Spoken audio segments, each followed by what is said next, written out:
Assalamualaikum warahmatullahi wabarakatuh. Salam sejahtera bagi kita semua. Shalom, namo buddhaya. Selamat pagi anak-anak.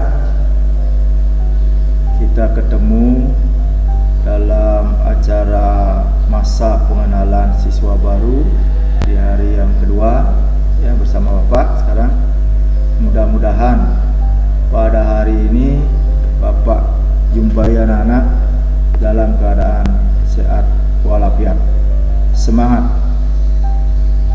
Nah, perkenalkan dulu nama Bapak ya, bisa anak-anak baca. Anak Agung Oke Suwardana ya. Jadi bisa anak-anak nanti memanggil Pak Oke ya. Kemudian alamat Satrekawan Klungkung ya. Mungkin ada anak-anak yang dari Klungkung, nanti silakan bisa mampir-mampir kalau pulang kampung ya. Satria ya, di sebelah timur Tukadunda ya pastinya. Nah, sementara Bapak masih pulang pergi ya, masih ngajak setiap hari ya. Nah, yang perlu anak ketahui juga, nah di sini Bapak nanti akan mengajar atau dengan bawakan materi IPA ya, khususnya anak-anak yang sudah kelas 9. Kalau ada anak yang suka ya, dengan pelajaran IPA, bisa anak-anak menghubungi, nanti cari Bapak ya, berkonsultasi ya.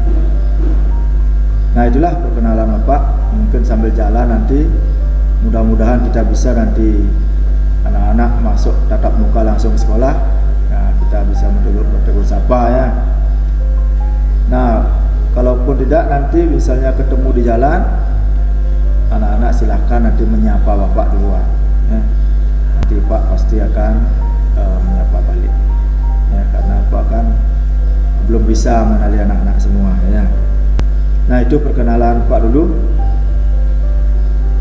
Nah, anak-anakku khususnya peserta didik baru ya, tahun pelajaran 2021-2022 SMP PGRI 5 Denpasar. Pertama-tama Pak mengucapkan selamat dulu. Selamat ya datang.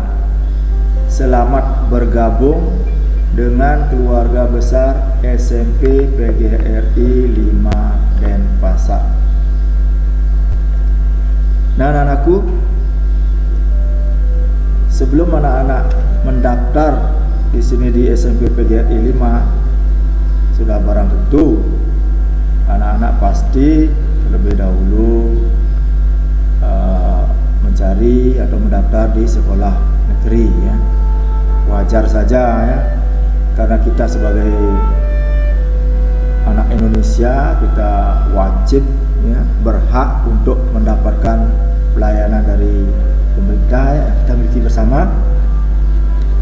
Nah, namun demikian perlu anak-anak ketahui, dari sekian banyaknya sekolah SD yang ada di Kota Denpasar, menamakan kelas 6 itu kurang lebih 13 ribuan ya, 13 ribuan.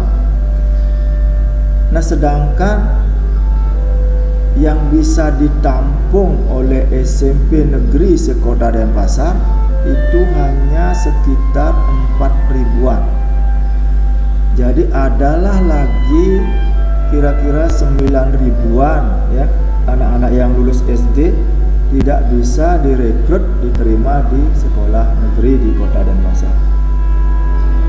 Nah, namun demikian anak-anak janganlah berkecil hati, jangan bersedih, karena masih ada tempat lain ya, sekolah lain yang bisa sebagai tempat anak-anak nanti belajar ya, mencapai cita-citanya ya, seperti di sekolah ini ya, SMP PGRI 5 Denpasar, yang sudah barang tentu tidak akan jauh berbeda ya kualitasnya dengan SMP negeri yang ada di Kota Denpasar. boleh anak-anak silakan nanti tanya-tanya pada kakak-kakak yang sudah kelasnya yang sudah tamat duluan ya, bagaimana keberadaan prestasi akademis SMP PGRI 5 Denpasar, terutama di bidang karakter, kedisiplinan. Jadi SMP PGRI 5 ini masih mengutamakan kedisiplinan ya, nomor 1. Setelah disiplin baru selanjutnya akademis. Nah, untuk itu anak-anak tidak usah berlarut dalam kesedihan, tidak usah larut berkecil hati. Marilah kita di sini belajar. Kalau niat kita sudah belajar, dimanapun, bagaimanapun tempatnya, kita akan bisa mencapai sukses, mencapai cita-cita. Nah, itu sekali lagi Pak ucapkan semangat, selamat datang di SMP PGRI 5 Denpasar. Selamat bergabung dengan keluarga besar SMP PGRI 5 Denpasar. Mari bangkit belajar. Nah, anakku, ini adalah merupakan masa pengenalan lingkungan sekolah bagi anak-anak. Artinya apa-apa atau bagaimana keberadaan sekolah, apa saja yang dimiliki, yang dapat nanti menunjang di dalam anak-anak mengikuti proses pembelajaran, sehingga anak-anak nanti bisa sukses dan berakhir. Nah, demikian juga anak-anak, sampai saat ini Bapak katakan anak-anak belumlah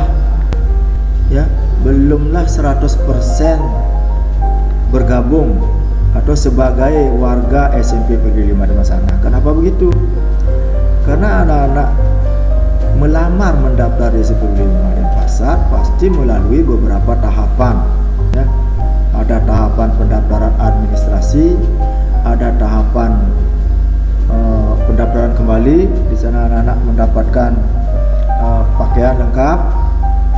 Nah, kemudian itu baru anak-anak kurang lebih katakan 90% baru menjadi anggota SMP PGRI 5 Denpasar.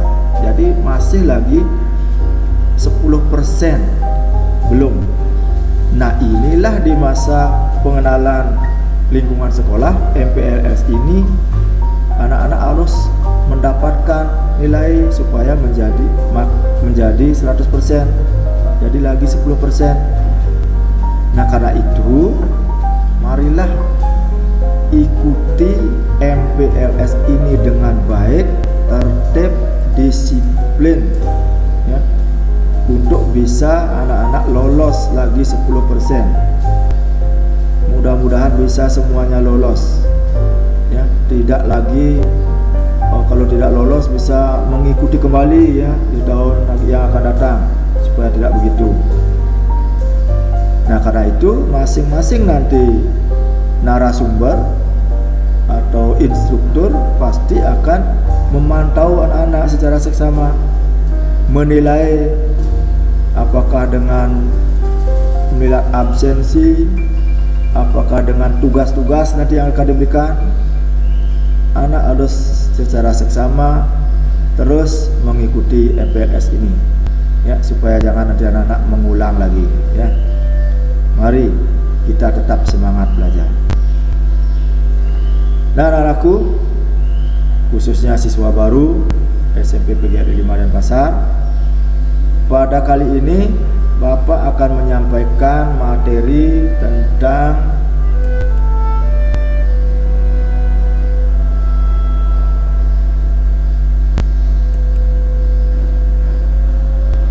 kesadaran berbangsa dan bernegara, atau disingkat wawasan kebangsaan. Nah, kenapa materi ini selalu diberikan? Sejak SD sudah diberikan, SMP sekarang diberikan, nanti di SMA diberikan lagi, di perkuliahan lagi diberikan. ya, tentang berbangsa dan bernegara. Nah, sudah barang tentu ini pasti ada sesuatu, ya, pasti ada permasalahan di bidang kita berbangsa dan bernegara. Ya, kalau tidak ada permasalahan, tidak mungkin kita diberikan materi kesadaran berbangsa dan bernegara. Nah, apakah permasalahan-permasalahan bangsa selama ini? Nah, mari kita ikuti.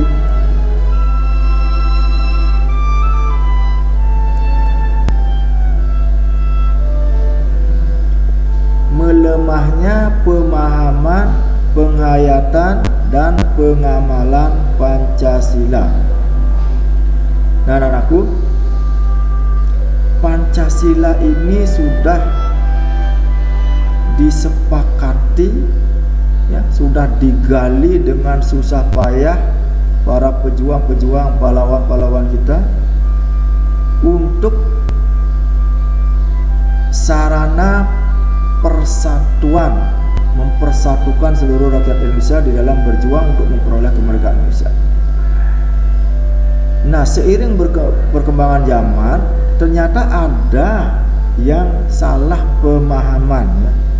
Ada yang menganggap, mungkin ada yang menganggap bahwa Pancasila adalah sebagai sarana saja atau alat saja untuk mempersatukan dan mencapai kemerdekaan.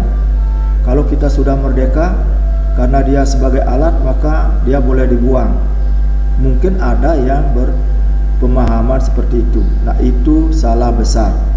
Nah, oleh karena itu, di sini kita akan kembali bangkitkan untuk menegakkan pemahaman kita tentang pengamalan Pancasila. Nah, inilah permasalahan yang pertama. Kemudian permasalahan yang kedua adalah penerapan sistem hukum yang kurang baik. Mungkin ada di antara kalian yang suka menonton televisi, ya, suka menonton berita bagaimana perjalanan penegakan hukum kita, ya. Ada masyarakat yang berpendapat bahwa kalau yang kaya kena masalah hukum, dia bisa membeli pengacara, membayar, sehingga hukumannya akan jadi ringan. Sedangkan bagi kita rakyat kecil yang tidak punya uang untuk membayar pengacara, maka hukuman kita bisa akan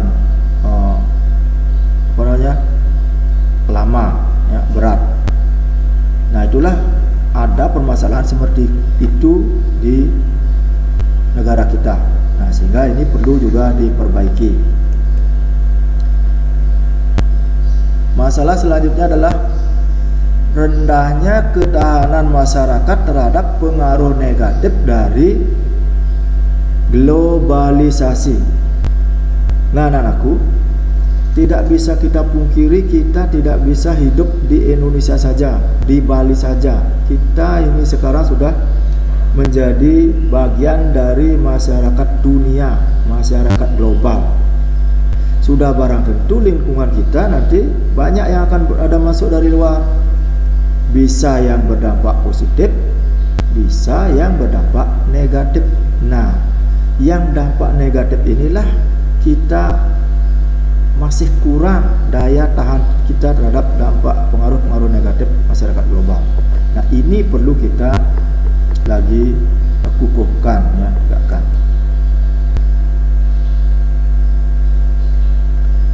Melemahnya pewarisan dan implementasi nilai-nilai luhur bangsa, budaya bangsa Indonesia, ya, misalnya tentang mufakat, gotong royong, saling menghormati di masyarakat. Nah, itu sudah mulai menurun, ya.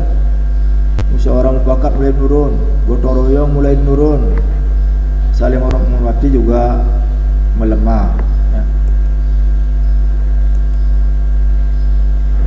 Nah, intinya dari semua permasalahan ini adalah menurunnya wawasan kebangsaan. Jangankan anak-anak kita yang masih kecil-kecil, ya. Nah, kalau anak yang suka nonton televisi, lembaga sebesar lembaga KPK, sebesar KPK itu ada juga yang tidak lulus tes wawasan kebangsaan. Nah, bagaimana pemimpin negara tidak lolos tes wawasan kebangsaan? Bagaimana jadinya negara ini? Nah, inilah nanti tugas anak-anak sebagai generasi memperbaiki ini semua. Nah, anak-anak kita sebagai bangsa, generasi penerus bangsa Indonesia, mestinya kita bersyukur, berbangga, dan berterima kasih. Nah, kenapa begitu? Kita bersyukur, anak-anak bersyukur karena anak-anak dilahirkan di zaman ini ya, di zaman yang serba ada, serba sudah maju, serba canggih, serba teknologi. Kalau kita bandingkan pada zaman dulu sebelum kita merdeka, mungkin anak-anak sudah mempelajari bagaimana latar belakang sejarah perjuangan kemerdekaan kita. Ya. Kita sebagai generasi tidak boleh lupa nanti dengan sejarah, harus kita pelajari bagaimana perjuangan pahlawan-pahlawan kita. Jadi kita bangga sebagai bangsa Indonesia. Tentunya kita harus berterima kasih ya kepada para pejuang, para pahlawan yang sudah dengan jerih payah hingga berdarah-darah memperjuangkan sehingga kita bisa mencapai kemerdekaan Republik Indonesia. Nah, bagaimana kita lihat ilustrasinya? Ya.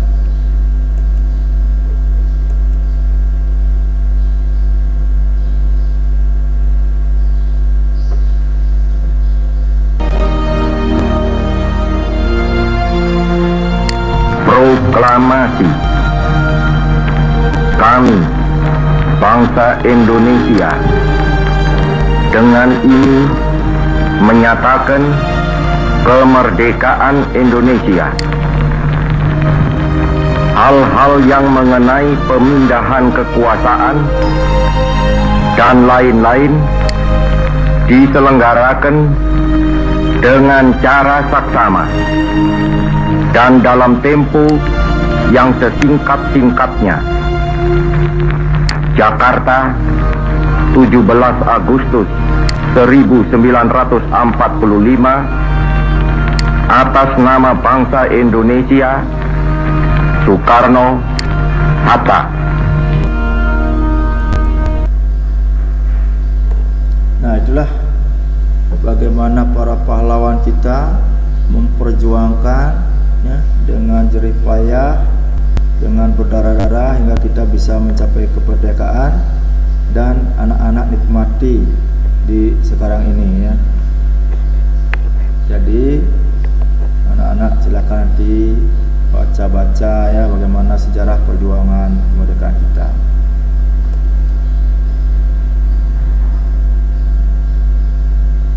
Nah, sebenarnya anak-anak, wawasan kebangsaan itu sudah ada ya sejak dulu.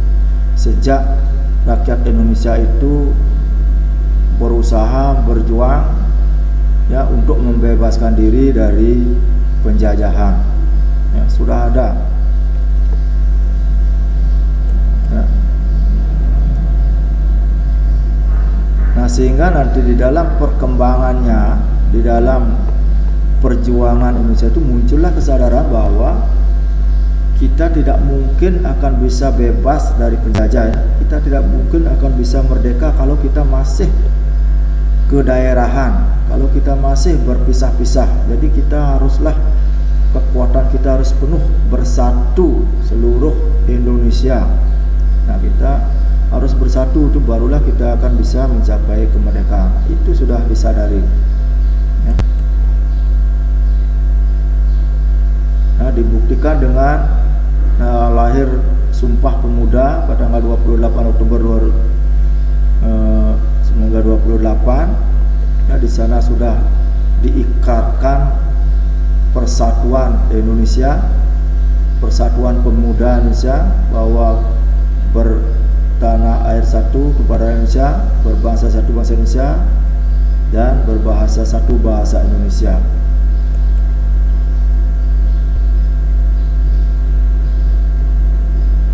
Kemudian NKRI, Negara Kesatuan Republik Indonesia, rasa nasionalisme semakin kuat, ya, semakin kuat, memiliki kehendak bersama, konsep yang jauh ke depan. Nah, untuk kelangsungan hidup nanti bangsa Indonesia dan negara Indonesia.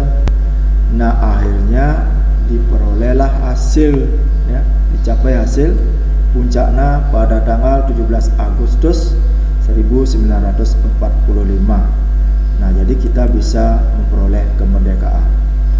Jadi kemerdekaan Indonesia ini bukanlah hadiah, ya, bukan hadiah dari bangsa-bangsa lain. Jadi ini merupakan jerih payah perjuangan para pahlawan kita.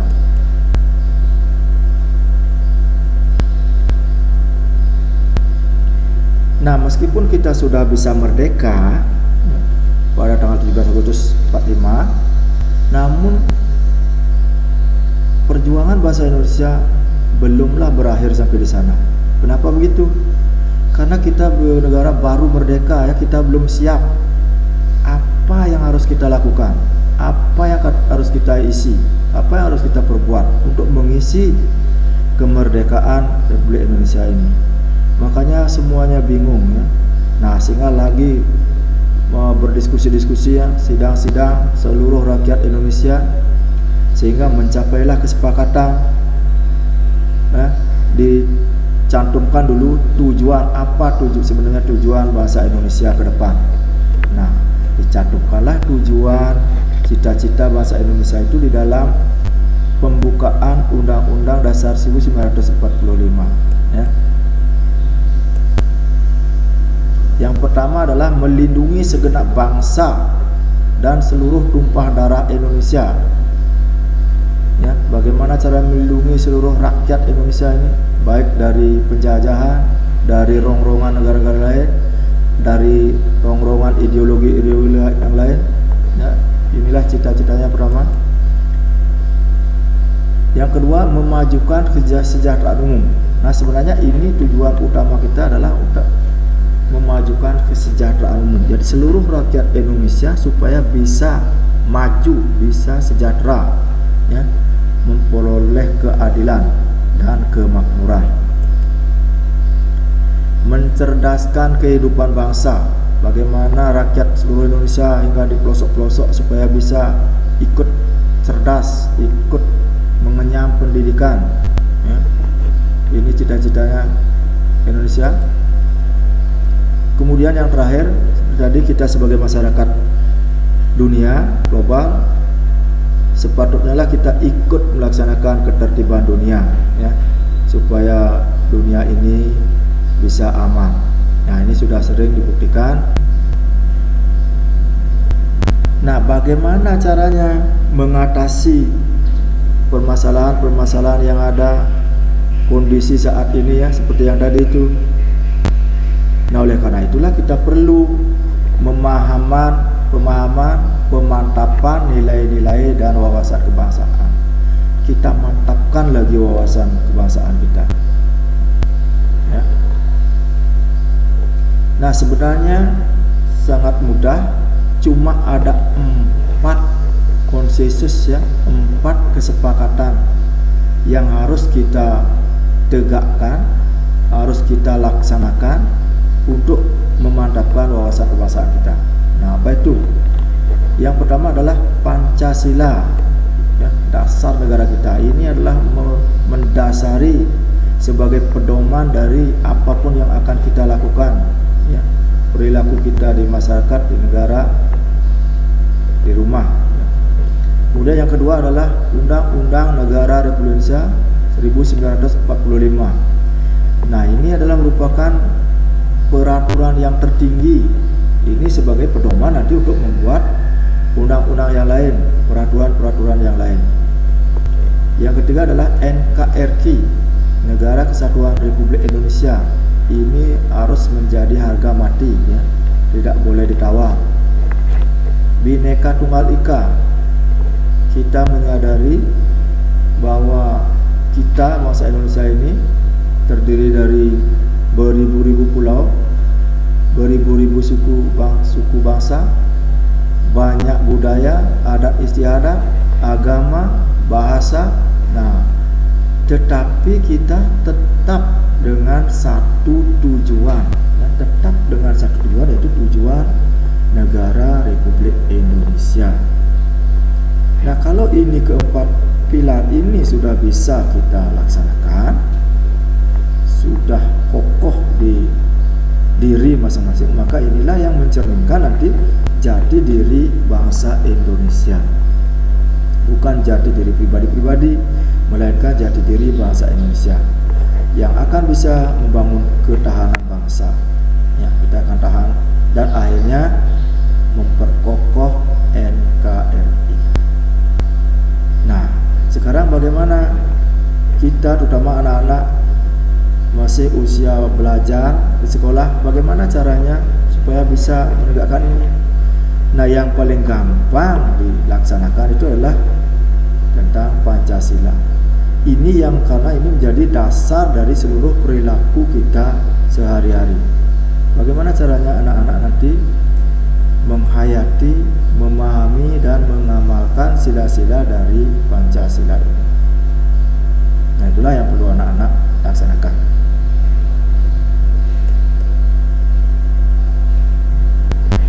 Ya, Pancasila mungkin anak-anak sudah tahu, hafal semua ya. Dari dua kata, panca dan sila. Panca ini artinya 5, sila ini artinya dasar. Ada 5 yang mendasari perilaku-perilaku dalam kehidupan sehari-hari di Indonesia, ya, sebagai bangsa Indonesia. Ya, sila yang pertama, ya, ketuhanan yang Maha Esa. Ya, tentunya anak-anak semua sudah hafal, ya, sila ketuhanan yang Maha Esa. Nah, ini sudah dicantumkan di dalam proklamasi pembukaan Undang-Undang 45 dan juga pada batang tubuhnya, bahwa kemerdekaan Indonesia itu tidaklah semata-mata dihasilkan karena perjuangan rakyat Indonesia, ya. Meskipun kita sebagai rakyat Indonesia hanya bisa berjuang, berusaha, namun yang menentukan adalah Dia, ya, Tuhan yang Maha Esa. Jadi kita hanya bisa berusaha menjalankan saja. Yang kedua, kemanusiaan yang adil dan beradab. Nah, dalam hal ini, nah, ini akan mendasari bagaimana hubungan kita antara manusia-manusia, antara teman-teman yang ada di seluruh Indonesia. Bagaimana hubungan kita harus adil, ya, dan beradab sesuai dengan manusiawi. Persatuan Indonesia. Nah, sudah tadi, kalau kita tidak bersatu seluruh rakyat Indonesia, kita tidak mungkin bisa mencapai kemerdekaan, ya. Kita tidak bisa mungkin terlepas dari bangsa-bangsa penjajah. Nah, inilah nanti tugas anak-anak juga untuk melakukan, mengamalkan di rumah, ya, di rumah, di masyarakat atau di sekolah, ya.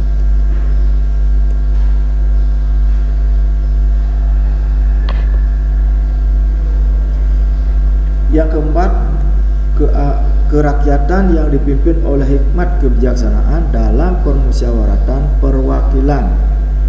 Nah, anakku, setelah kita mencapai kemerdekaan, bebas dari bangsa penjajah, kita memilih negara kita adalah negara republik, yaitu yang demokratis, demokrasi.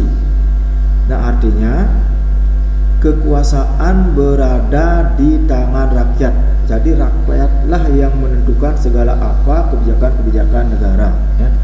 Baik dia akan melalui permusyawaratan, musyawarah mufakat, maupun juga bisa perwakilan, ya. Karena kita tahu bahwa kita ini terdiri dari banyak pulau, jauh-jauh, banyak suku bangsa, bahasa, budaya, agama, maka kita bisa memakai perwakilan.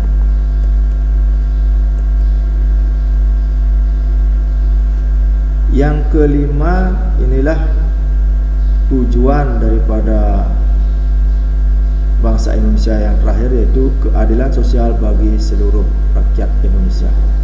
Supaya bisa menciptakan keadilan sosial kesejahteraan, pendidikan, ya, kecerdasan, baik kebutuhan sandang, pangan, papan, supaya bisa secara adil di seluruh rakyat Indonesia, baik yang ada di kota maupun yang ada di desa ataupun di pelosok-pelosok. Nah, itulah cita-cita daripada bangsa Indonesia ke depan. Nah, sekarang bagaimana caranya anak-anak melaksanakan, mengamalkan sila-sila, kelima sila dari Pancasila ini, baik di rumah, baik di sekolah, ataupun nanti di masyarakat. Nah, itu nanti tugas anak-anak, ya, melaksanakan atau mengamalkan sila-sila dari Pancasila ini. Nah, untuk lebih gampangnya anak-anak nanti mengamalkan sila-sila dari Pancasila ini, nah, baiklah kita perlu lihat butir-butir pengamalan dari sila-sila dari Pancasila supaya lebih spesifik.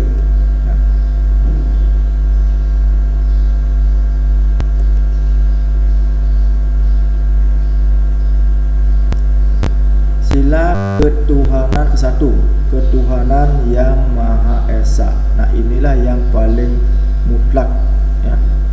Ingat tadi kita tidak mungkin akan bisa melaksanakan apa saja kegiatan kita kalau tidak ada karunia ridho dari Tuhan yang Maha Esa. Nah, bagaimana pelaksanaannya?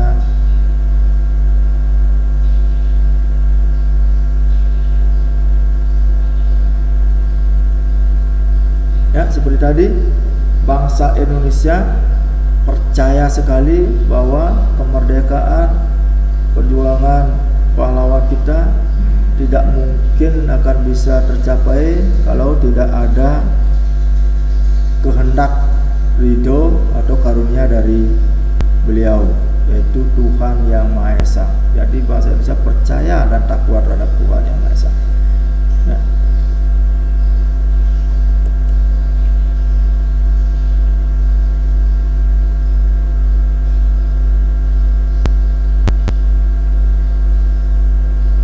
Nah, karena bangsa Indonesia, negara kita percaya dan takwa terhadap Tuhan Indonesia, sedangkan kita adalah ini manusia Indonesia, sudah seharusnya, ya, kita anak-anak harus juga percaya dan takwa terhadap Tuhan yang Maha Esa.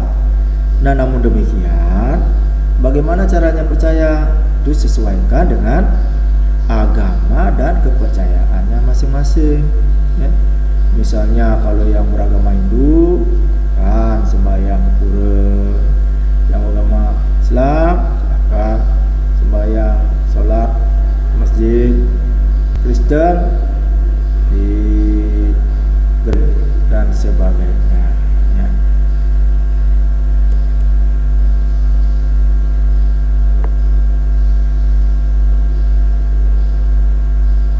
Pengamalan sila pertama dari Pancasila, ketuhanan yang Maha Esa, ini bisa juga diwujudkan dengan tingkah laku, perilaku saling menghormati, bekerja sama antara pemeluk agama yang berbeda-beda. Ya, kita harus membina kerukunan umat di antara semua umat beragama.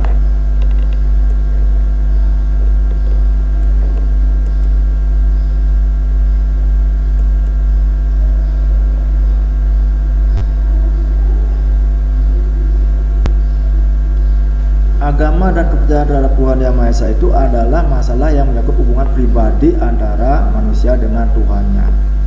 Ya, jadi itu biarkan saja, itu adalah pribadi, tidak boleh kita mempengaruhi, ya, tidak boleh kita mempengaruhi orang-orang lain untuk memeluk agama, salah satu agama. Jadi biarkan itu hubungannya antara dia dengan Tuhannya masing-masing.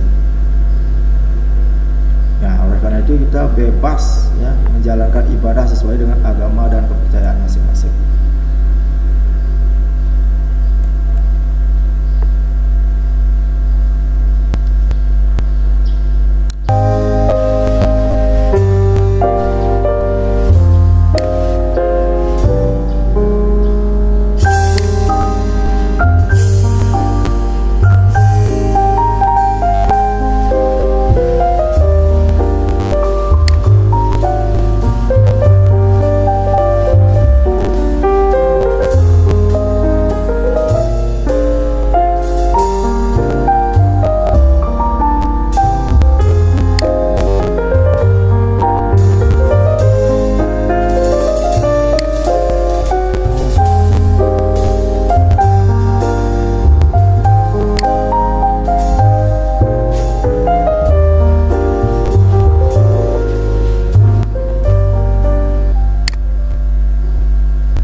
beberapa contoh ya pengamalan sila-sila dari Pancasila di dalam kehidupan sila-sila ketuhanan yang Maha Esa, khususnya dalam kehidupan sehari-hari.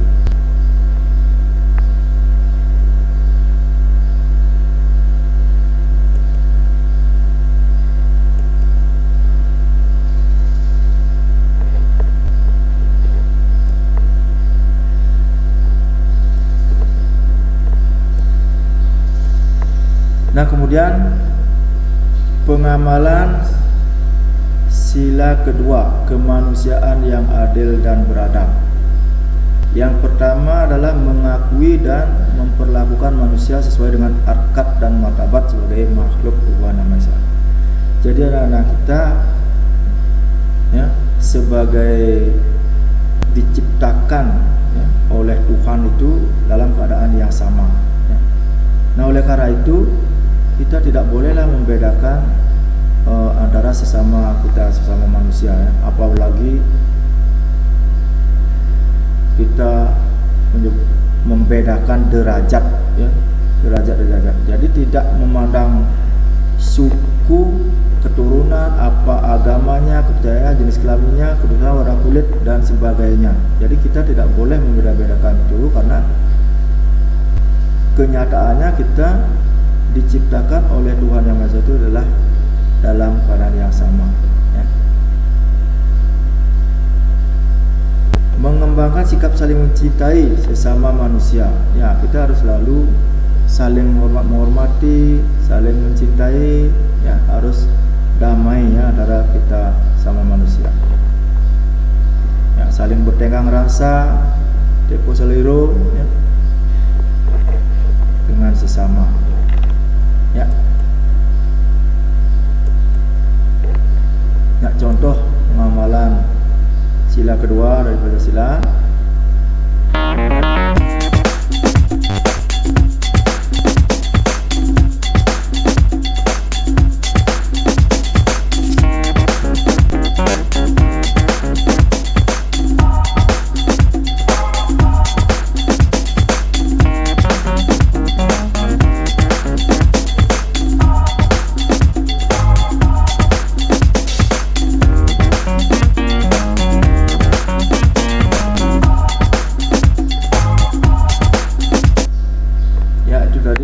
Contoh pengamalan sila kedua ya, jadi kita tidak boleh ya membeda-bedakan harkat martabat ya. Tadi ada contohnya seorang gubernur juga bersilaturahmi ya dengan seorang kakek ya, rakyat biasa tentunya. Jadi tidak memandang bagaimana statusnya.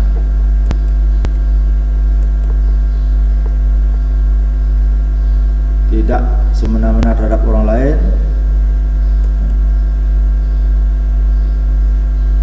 menjunjung tinggi nilai-nilai kemanusiaan, gemar melakukan kegiatan kemanusiaan ya, misalnya menolong sesama kalau kena bencana ya, kalau kena musibah kita harus membantu, berbela sungkawa ya, lalu kita berikan sumbangan, harus berani membela kebenaran dan keadilan. Kalau kita merasa benar, kita harus tidak boleh kita mengalah ya, harus bela.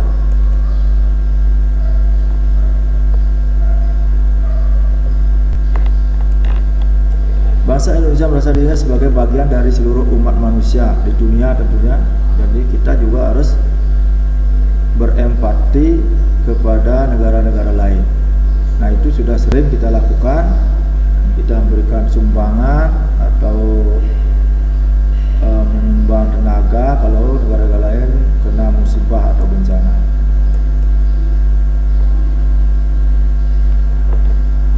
Ya. Sila ketiga, Persatuan Indonesia. Ya, kita harus menempatkan persatuan, kesatuan dan kepentingan keselamatan bangsa negara sebagai kepentingan bersama di atas kepentingan pribadi. Jadi apapun kepentingan bangsa, kepentingan negara itu harus diutamakan daripada kepentingan pribadi atau golongan.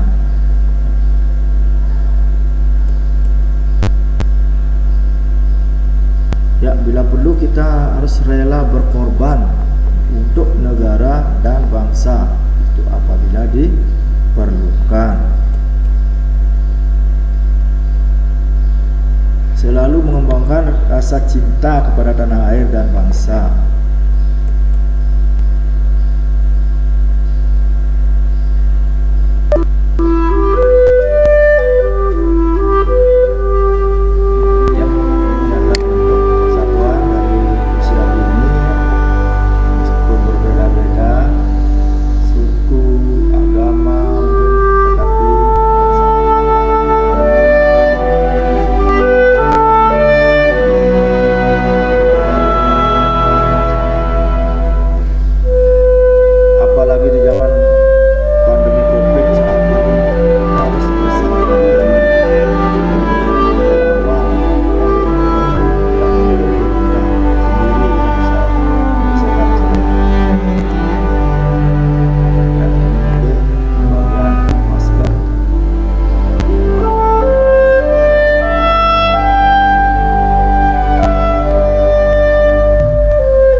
Contoh dari pengamalan sila ketiga, ya.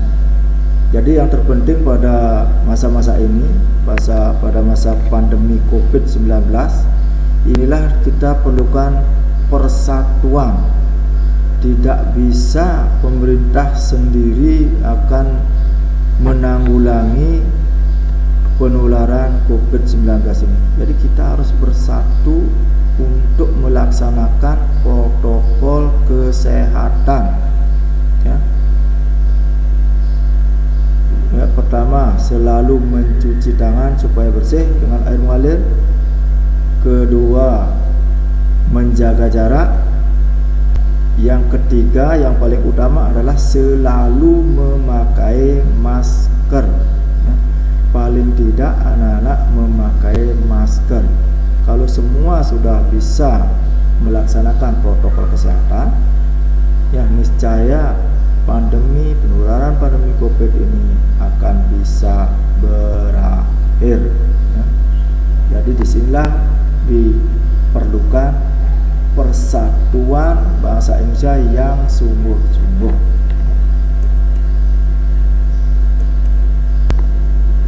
Ya, yang lain mengembangkan rasa dengan rasa kebangsaan dan bertanah air Indonesia, biar tertiba dunia, bersama menegakkan peradaban dan keadilan sosial.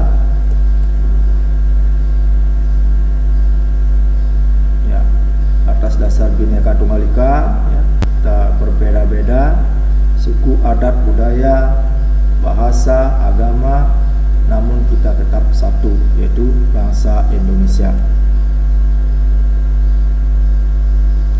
Memajukan pergaulan demi persatuan bangsa, ya. Kita harus bergaul dengan semua suku yang ada di Indonesia, ya. Semua agama kita harus bergaul, berhubungan, berkomunikasi.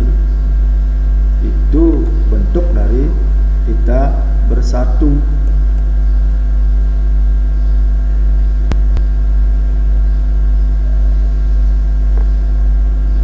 Sila keempat, kerakyatan yang dipimpin oleh hikmat kebijaksanaan dalam permusyawaratan perwakilan. Nah, ini mengindikasikan bahwa kedaulatan kita ada di tangan rakyat. Negara demokrasi, jadi rakyat ya yang memegang kekuasaan tertinggi, ya. Nah, nanti mengambil kebijaksanaan melalui musyawarah atau musyawaratan. Nah, karena kita berada di tempat-tempat yang jauh-jauh, bisa dipakai suatu perwakilan. Nah, bagaimana pelaksanaannya ini? Di rumah, di sekolah, di masyarakat.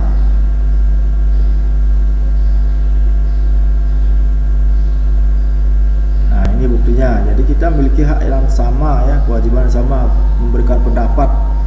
Tidak ada satu orang yang memberikan pendapat itu dipakai, tidak. Jadi kita bersama-sama memperoleh kesepakatan, hak dan kewajiban sama. tidak boleh memaksakan kehendak kepada orang lain ya. Dia berpendapat dulu, kita tidak boleh memaksa. Kalau pendapatnya lain, biarkan. Nanti kita musyawarahkan mana yang akan dipakai, itulah yang kita jalankan bersama. Mengutamakan musyawarah dalam pengambilan keputusan untuk kepentingan bersama. Jadi kita berusaha dulu bermusyawarah ya, untuk mengambil kebijakan supaya mufakat. Itu yang diutamakan selain mengambil jalan-jalan yang lain. Ya, sama.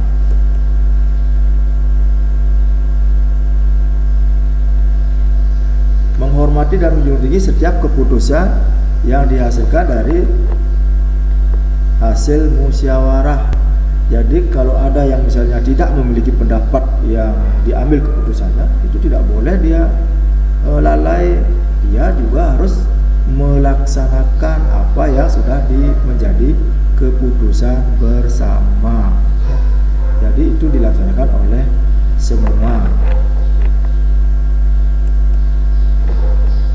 Ya, contohnya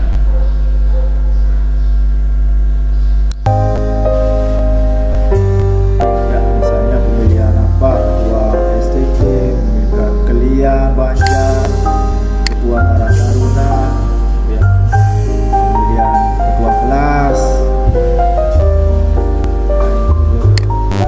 demokrasi, pemilihan apa misalnya ketua OSIS, ketua panitia, pemilu, pilkada, adalah bentuk dari demokrasi.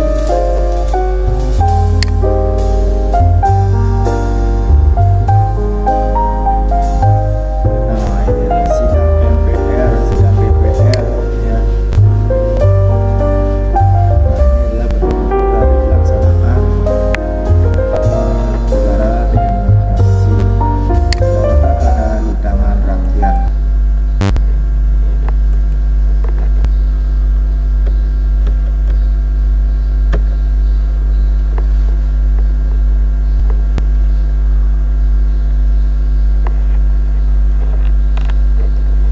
Ya, sila yang terakhir, keadilan sosial bagi seluruh rakyat Indonesia. Nah, inilah cita-cita terakhir, tujuan dari bangsa Indonesia, itu mencapai keadilan sosial ya. Baik yang di perkotaan, di desa maupun di pelosok-pelosok, supaya semua memperoleh keadilan, kesejahteraan, apakah pendidikan, sandang, pangan, papan.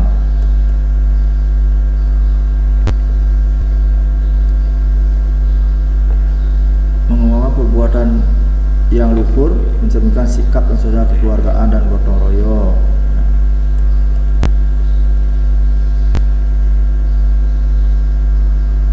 Mengembangkan sikap adil terhadap sesama. Jadi tidak boleh membeda-bedakan orang ya, siapapun itu harus sama sikap kita. Menjaga keseimbangan antara hak dan kewajiban. Jadi jangan hanya menuntut hak saja. Jadi kita harus laksanakan juga kewajibannya. Menghormati hak orang lain. Ingat, hak kita dibatasi oleh hak orang lain ya. Suka memberi pertolongan kepada orang lain agar dapat berdiri sendiri. Tidak menggunakan hak milik untuk usaha-usaha yang bersifat pemerasan terhadap orang lain.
usah gaya hidup mewah ya. Kita harus hidup dengan hemat ya, apalagi energi yang akan bisa habis.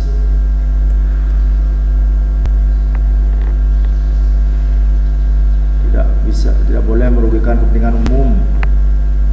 Suka bekerja keras, suka menghargai karya orang lain, manfaat kemajuan kesejahteraan bersama, suka melakukan kegiatan dalam rangka mewujudkan kemajuan yang merata.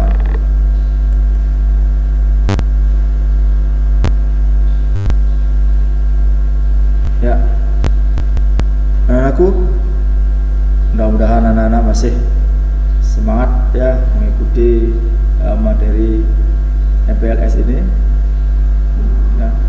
Harusnya begitu ya, kalau tidak mau terjadi apa-apa nanti ya. Nah, demikian tadi bapak-bapak tentang bagaimana caranya kita memantapkan lagi wawasan kebangsaan kita. Jadi itulah dari hal-hal yang harus anak-anak lakukan ya, terutama pengamalan dari sila-sila dari Pancasila. Kalau itu sudah bisa dilakukan, dimantapkan, niscaya ya, wawasan kebangsaannya akan kokoh, akan menunjang mencapai NKRI. Itu adalah harga mati ya. Nah, karena anak-anak akan dievaluasi supaya tahu sejauh mana anak-anak mengikuti pemaparan dari Bapak, Bapak akan ngasih tugas buat anak-anak. Silakan anak-anak kerjakan nanti pada buku catatan kalian masing-masing, kemudian difoto, dikirim nanti lewat guru pendamping anak-anak masing-masing ya. Tugasnya ya, anak-anak sebutkan masing-masing satu buah contoh pengamalan sila-sila dari Pancasila di rumah bagaimana, di masyarakat bagaimana contohnya, dan di sekolah bagaimana contohnya. Jadi setiap sila itu berarti anak-anak buat 3 contoh.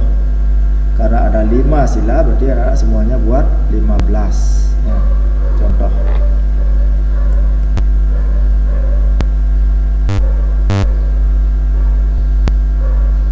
Ya, kerjakan pada buku catatan, difoto, dikumpulkan dan dikirim melalui guru pendamping. Ingat isi identitas kalian ya, kelompok apa isi. Nah, itulah akhir dari pemaparan Bapak. Kalau mungkin anak-anak bertanya, silakan anak-anak ajukan, nanti catat pertanyaannya, tanyakan lewat guru pendampingnya ya, nanti guru pendampingnya akan ngasih Bapak ya. Mudah-mudahan Bapak akan bisa menjawab pertanyaan anak-anak ya. Akhirnya kalau mungkin ada kata-kata yang kurang berkenan dari Bapak, ada yang salah, Bapak mohon maaf dan sebesar-besarnya. Sekali lagi Bapak ucapkan semangat, selamat bergabung menjadi keluarga besar SMP PGRI 5 Denpasar. Semangat meneruskan mengikuti masa pengenalan lingkungan sekolah. Akhirnya Bapak tutup dengan